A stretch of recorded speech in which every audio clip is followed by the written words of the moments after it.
بازار لە ڕەمەزانی ئەم ساڵ پێچەوانەی ساڵانی ترە. ئەم ساڵ نرخی کەلوپەرە خۆراکیەکان گران نەبوون، تەنانەت بەشێکیان دابەزیون. ئەوە دیارە ڕەمەزانان هەر بەخۆی لە ناومە عام وعادەتە کە دەبتە ماژی ڕەمەزان ئاشیەکان بە عام گران دەبی ئەوزە لە ئەرزاقی بودیرا لە پێداویستە سەرشتان بودیرا مەسەلەن ڕۆشتە مریشکە ئەوانە ئەمە گران دەبی بەس ئەو سار لە بابەتی خۆراکی کاڵایەکان هەمووی ڕووی لە دابەزینە ڕووی لە هەستان نەبووە بە شێوێکی گشتی هۆکار زۆرە هۆکاری ینی برێم لە خەتە لە هاوڵاتی هەیە و ینی لە بازرگانەکانی شەیە بەس بە زۆری ینی بە هەندێک دەتوانە برێم قۆڕەکاری بازاڕیان دەکرد بە بۆنی هاتنی ماژی ڕەمەزان کە هەندە لە بازرگانەکان هەردەستان بە گرانکردنی کەلوپەلەکان و هاوڵاتیانیش یعنی عادەتەوە لە ناومە هەشتە دیرانبی مەرغوب دەبی یان کە دیران دەبی ئەو زکابرێ دێتە سەری عەزیە تموحی بکڕی مەسەلەن کارتونی 10,000 دەسەری 5-6 کارتون دەکردەوە دەزانی یعنی کوبری نامینی ئەو شتە. نرخی گۆشتی سوور و مریشێک ئەگەر چی لە پێشەوەی ئەو خۆراکانەدان کە نرخەکانیان بە ڕێژەیەکی بەرچاو بەرز بۆتەوە بەڵام بەرزبوونەوەکەیان پێوەست نییە بە مانگی ڕەمەزانەوە. هەموو ڕەمەزانان نەکەری مریشک ئەشیادی شەو بەرز دەبوویتەوە تەماشای گۆشت حیوانێکە بزان بوویتە 24 22 23 ئێستا بەس هەفتەك نییە لەم بڕوە هەفتەکنا 4 ڕۆژ مریشک نەڕوا لە بەغدایە احتیاجی خۆی دێتەوە 3000 و ئەوانە. خواست و خستنە ڕوو کاریگەری ڕاستەوخۆ لەسەر نرخەکان دەکەن. بەشێک پێیان وایە کەمی خواست وای کردووە نرخەکان بە جێگری بمێننەوە.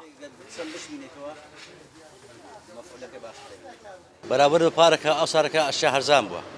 گران نەبووە زۆر بە زۆر یەشایکە سارەکانیان دابەزیە بەس بەنسبەت ئەوڕۆ بەنەی خەرک لە جیفانی پارەی نییە بکڕێت ئەوە ئەساسەیە لەوە ئەنێ لێ بازارەکە بەوستی سستی دیارە بەخۆی ڕەمەزان خێر و بەرکەت ڕاستمەە ڕەمەزان خێر و بەرەکەت بەس خەرکەش ئەمە وا فێر بووینە بە حەم دەینە بازاری منێکە بە حەم هاتنە بازاری ڕووی لە بازاری کرد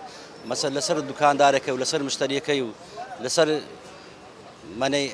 عاملەکەی و لەسەر حەمبارەکەی هەمووی هەزمە لەسەر سەری دەکرێت. بۆ کۆنتڕۆڵکردنی بازار لە مانگی ڕەمەزاندا قایمقامیەتی هەولێر ژمارەی لێژنەکانی زیاد کردووە و چاودێریەکانیشی لەسەر نرخەکان زیاتر کردووە. بەپێ ئەو پلانەی دانراوە کاری لیژنەکان لەو کاتانەدا چڕتر دەکرێتەوە زیاد دەکرێت ژمارەی لیژنەکان زیادی کردیا بۆ ئەوەی ڕێگری بکرێت لە بەردەم هەر قۆرخکاریە ئەوەی جێگای دڵخۆشیە ئەم ڕەمەزانە نرخ جێگیرە بە تەواوی سەرڕای ئەو جم و جۆڵەی چەند ڕۆژێک کە دروستیش بووە نەک جێگیرە بگرە بەشێک لە خۆراکە ئەساسیەکانی کە هەموو خێزانێک پێویستیتی نرخەکەی دابەزیوە ئارد نرخی دابەزیە هەموو جۆرە برنجەکان نرخیان دابەزیوە زەید لەگەڵ بە بەراورد لەگەڵ پارساڵ ئەم کاتانە کارتۆنی لە 7,000 دینار بوویتە 35,000 لەو دەوروبەرە ینی بە ڕێژەیەکی زۆر دابەزیوە.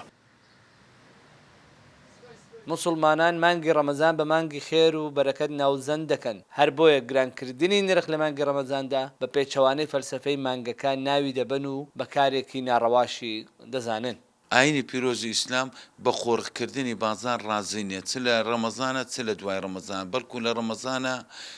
لەبەر ئەوەی پێچەوانەی پەیامی ڕەمەزانیش هەنگاوی ناوە بەوەی ئەو ئینسانە زیاتر